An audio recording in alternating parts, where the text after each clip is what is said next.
You're listening to A Marc Short, mini-stories written and read by Marc Vale.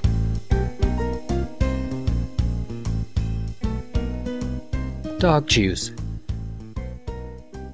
It was a cold winter Saturday in the little town of Blue Lake. My bandmates and I drove casually through the back streets discussing whether to change up the song list or not. As they bickered about it, I sat in the back and watched the leafless skeleton trees mixed with a couple of evergreens go by. I had mixed feelings that day and couldn't decide which feeling was stronger. On the one hand, the good news was I was making enough money to pay my bills by playing music, so I had just quit my day job. On the other hand, the bad news was my car had just been totaled, leaving me stranded and in need of rides. I took the good news out of the two and put it in my emotion belt, as I'm optimistic. Car trouble would happen to anyone. Being able to say you were living off of music was something only a few people could say. And both at the same time, well, I chalked it up to being something that could happen once every 700 years. I guess it was my time for it. We pulled into the parking lot of the animal club that hired us that night. We arrived an hour early as usual and started to unload the gear that was ice cold and heavy. With my car now dead, we only had 2 vehicles for transportation.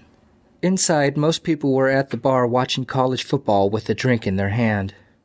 There was no stage, just a small space that connected to the dance floor. It made no difference to us as we were a 4-man band. Due to situations like this, I only bring a 4-piece drum kit. Snare drum, a kick drum, a couple of other drums, and some cymbals. I started setting up and started feeling more optimistic about not working a day job until I unzipped my cymbal bag. All my cymbals were there, but my stick bag, that old booze-stained, smoke-smelling leather stick bag that meant the world to me, was missing. It was the only stick bag I had ever owned, given to me by my first drum teacher, the one thing I planned to have buried with me when I die. Now, before I became frantic, I double-checked the cymbal bag. With no luck. I went back to the cars and looked all over. No stick bag. Then an image of where it was slammed into my brain. It was in the rehearsal hall, sitting on the carpeted floor. The rehearsal hall with my missing bag was 10 miles away. Damn it, I thought. The clock on the wall read 8:30, 30 minutes before showtime. I went to my bandmates and told them the news. After they scolded me, I asked to borrow one of the cars to buy some sticks. I hopped into one of the station wagons and planned where to go. The music stores in Blue Lake were all closed. The first thing I thought of was to hit the closest bar featuring live bands. To my luck, there was one only 3 miles away, and as fast as a 4-cylinder car could go, I crawled to the club. I stormed inside the door. The club was much nicer than where my band was playing. It had a stage lights, a huge dance floor, and more people. To my surprise, I didn't find a drum kit on stage. In fact, there was only a set of bongos on a stand. Behind the bongos stood a stack of machines with an acoustic guitar leaning against the cart. No one was on stage. I went to the bar and asked where the band was. A few snickers from the regulars caught my ear. The bartender told me they were having a DJ tonight. A one-man band, meaning less to pay for bar owners. This was yet another sting to live-playing musicians everywhere. So I left. Panic was setting in as I tried to think of what my next move would be. With that hope crushed, I shook off my frustrations and quickly came up with a second idea, the grocery store. I checked my wallet. I had $4. I jumped in the car and sped off. The clock on the dashboard read 8:48. This meant that in bar time, it was 9:04. Bars always set their clocks ahead to close up early, so the band was already playing, or at least getting ready to. There was a grocery store on the way back to the animal club. I ran in.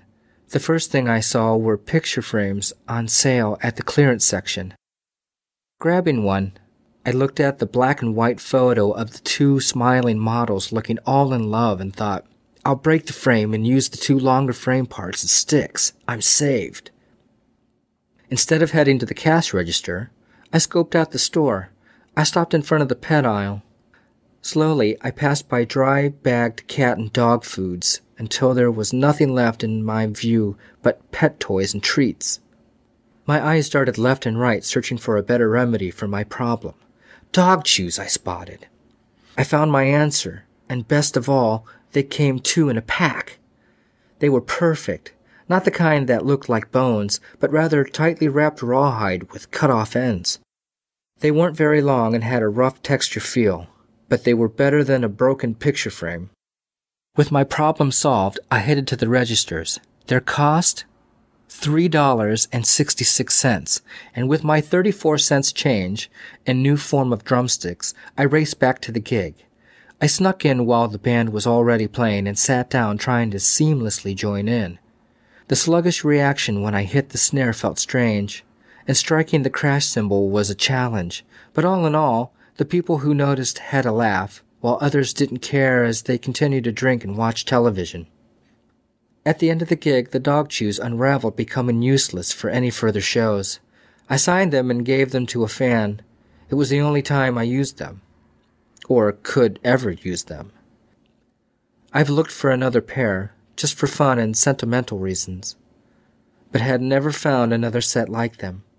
Maybe those dog chews had been discontinued, or dare I say, it was fate that I should find one pair at the store, right when I needed them. Whatever the case, the show must go on, and thanks to the irreplaceable dog chews, it did. Me. It's time for a song. Dog chews are for dogs, not for drummers. Dogs chew dog chews, drummers don't. I hope no dog chews.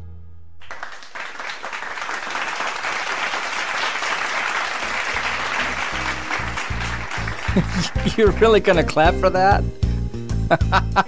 Really? Thanks for listening to a Marc Short. Music was provided by Dance Monkey Dan. Come visit me at www.markvale.blogspot.com, or you can email me at markvale1969@gmail.com. Take care.